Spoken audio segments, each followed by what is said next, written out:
அனைவருக்கும் என் அன்பான வணக்கம். இன்னைக்கு நம்ம என்ன பார்க்க போறோம்னா கீன்வா.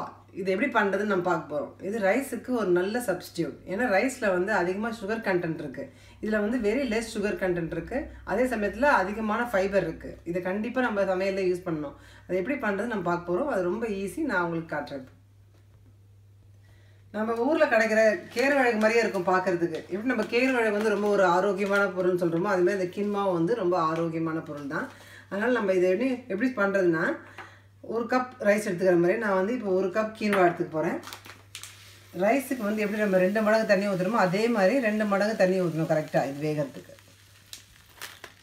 ஸோ ஒரு கப் கீன்வா இருக்குது, 2 கப் தண்ணி ஊற்றணும். நம்ம ரைஸை கழுவுற மாதிரி இதை கழுவி எடுத்துக்கணும். அதே மாதிரி எலக்ட்ரிக் குக்கரில் தான் வெதிக்க போகிறேன். ஸோ ரைஸ் ஆகிடும்.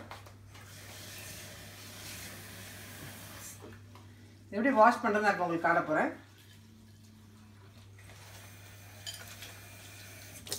எப்படி நம்ம ரைஸ் வாஷ் பண்ணுறோமோ அதே மாதிரி இதையும் வாஷ் பண்ணி எடுத்துக்கணும்.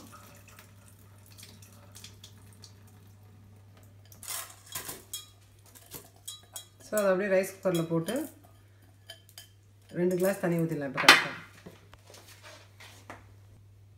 ஸோ இந்த கிளாஸில் நம்ம ஒரு கப் கீன்வா எடுத்துருக்கோம், அதுக்கு 2 கப் தண்ணி ஊற்றிருக்கோம். எலக்ட்ரிக் குக்கரில் வச்சுருக்கேன், வேகட்டும். இந்த பிறகு எப்படி வந்துச்சு நான் உங்களுக்கு காட்டுறேன். இப்போ இந்த மாதிரி நல்லா வெந்து வந்திருக்கும்.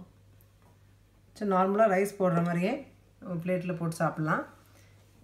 இந்த கீன்வா மேலே நீங்கள் நார்மலாக நம்ம யூஸ் பண்ணுற சாம்பார், குருமா, இல்லைன்னா எந்த கிரேவி வேணாலும் போட்டு சாப்பிட்லாம். அப்போ நல்லாயிருக்கும். நான் இன்றைக்கி வந்து ஒரு பொட்டேட்டோ அண்ட் பட்டர் பீன்ஸ் போட்ட மசாலாவை போட்டு சாப்பிட போகிறேன்.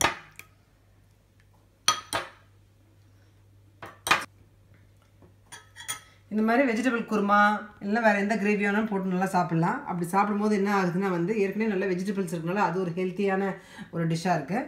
அது கூட நம்ம ரைஸுக்கு பதிலாக கீன்வா போட்டனால இன்னும் ஹெல்த்தியாக நம்ம டிஷ்ஷு. இது ஒரு நல்ல நியூட்ரிஷியஸ் டிஷ். கண்டிப்பாக நீங்களும் ட்ரை பண்ணணும். ட்ரை பண்ணிவிட்டு போஸ்ட் பண்ணுங்கள் கமெண்ட்ஸை. தேங்க்ஸ்.